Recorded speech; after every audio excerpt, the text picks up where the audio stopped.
Hello friends, आज मी तुमच्याबरोबर share करणार आहे खास होळीसाठी आणि नवरात्रामध्ये बनवल्या जाणाऱ्या मालपोहाची रेसिपी।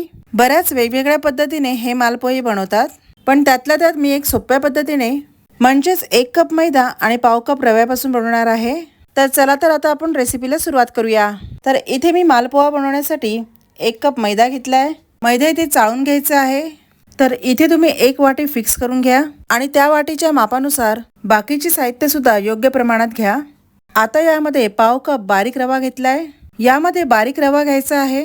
जर तुमच्याकडे जाडा रवा असेल तर तो तुम्ही मिक्सर मधून फिरवून घेऊ शकता। पिठी साखर सुद्धा मी इथे पाव कपच घेतली आहे। पिठी साखरेचं प्रमाण तुम्हाला जेवढं गोड पाहिजे त्यानुसार तुम्ही कमी जास्त प्रमाणात घेऊ शकता। इथे आता मी पाव कप सुकं खोबरं किसून घेतलंय। तुम्ही याऐवजी डेसिनेटेड कोकोनट सुद्धा वापरू शकता। आता यामध्ये मी चिमूटभर मीठ घातले आहे।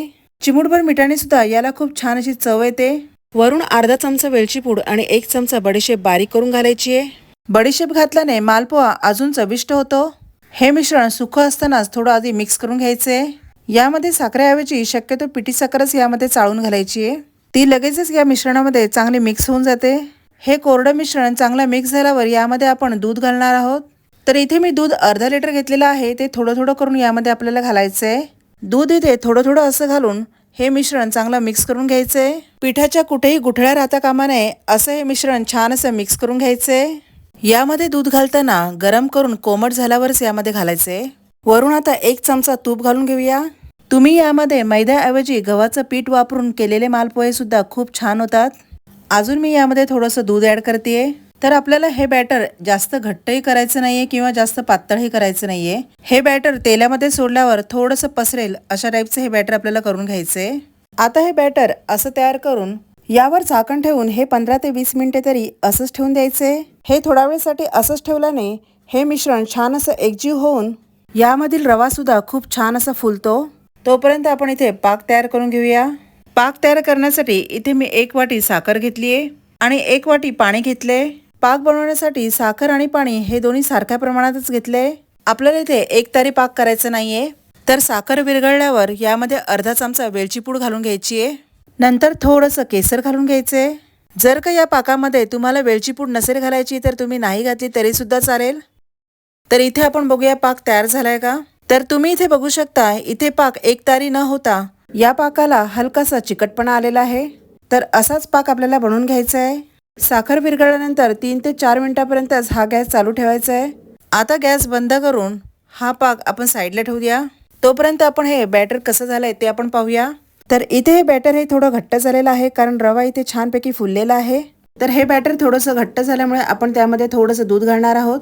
तुम्ही यामध्ये थोडं पाणी आणि थोडंसं दूध असं सुद्धा घालू शकता, पण दूध घातल्याने हे मालपोहे खूप छान असे सॉफ्ट बनतात। मालपोहे छान असे सॉफ्ट होण्यासाठी यामध्ये शक्यतो दूधच घाला। आता हे सर्व मस्तपैकी असं मिक्स करून घ्यायचं आपल्याला। तर इथे हे बॅटर मस्तपैकी तयार झालंय। आपल्याला एकदम असंच बॅटर तयार झालेलं पाहिजे। तर अशी बॅटरची कन्सिस्टन्सी असली पाहिजे। तेल इथे मी थोडं आधीच तापत ठेवलं होतं। या गरम तेलामध्ये आपण आता थोडंसं बॅटर घालून घेऊया। हे बॅटर तेलामध्ये असं एकाच जागी घालून घ्यायचंय। नंतर ते तेलामध्ये हळूहळू पसरतं। हे बॅटर व्यवस्थित सेट होईपर्यंत याला अजिबात चमचा लावायचा नाहीये। याला आता खालच्या बाजूने व्यवस्थित शिजून द्यायचे। मालपोहा हा कढईच्या तळापासून तेलाच्या वरच्या बाजूस आलेला असून त्याच्या साईडच्या कडा सुद्धा ब्राऊन झालेल्या आहेत। आता यावर झाऱ्याच्या साहाय्याने हळूहळू तेल सोडायचंय। त्यामुळे मालपोहा हळूहळू टम्म असं फुगायला लागतो। आता याला आपण हळुवारपणे पलटी करून घेऊया। गॅसची फ्लेम ही मिडियम ठेवूनच आपण याला शिजून घ्यायचंय। याची आता दुसरी बाजू सुद्धा छान अशी शिजून घेऊया। खूपच मस्त असा गोल्डन कलर आलेला आहे। तर आता आपण या मालपोह्याला काढून घेऊया। आता हा मालपोहा आपण एका जाळीच्या भांड्यामध्ये काढून घेऊया। जाळी असलेल्या भांड्यामध्ये काढल्याने त्यावरील एक्स्ट्राचं तेल निघून जाईल। आता आपण दुसरा सुद्धा असाच घालून घेऊया।